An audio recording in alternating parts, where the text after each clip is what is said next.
माशाअल्लाह भुट्टा साहब का जेठ का कबूतर उड्डे सलारा 138 घंटे बनाए ने 11 दिनों बड़ा कमाल माशाअल्लाह उड्डे। बड़ी नायाब नस्ल है लाल परी।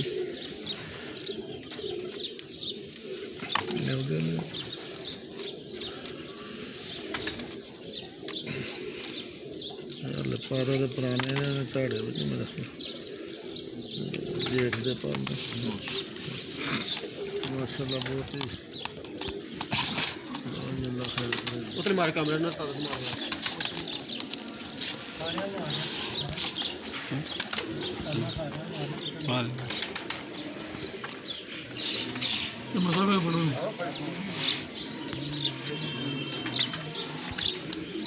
अल्लाह सुन बरकत दे सुन माल जान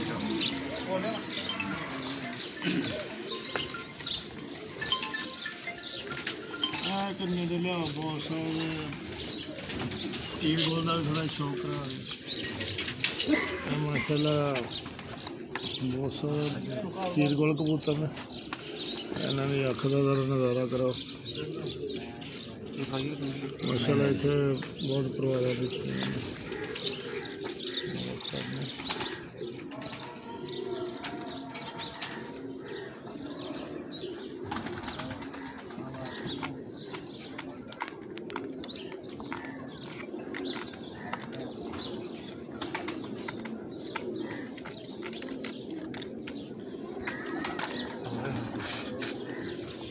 क्या माहौल वो है तो पड़ी है फिर तो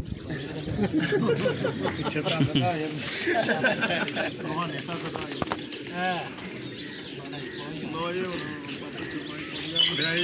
मुँह मिठा करा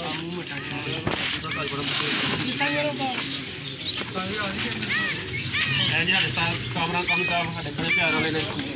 उन्होंने नाल साल फैसल धान वाली तो 10,000 में शेयर दे सारे 6 साल घट कोई नहीं।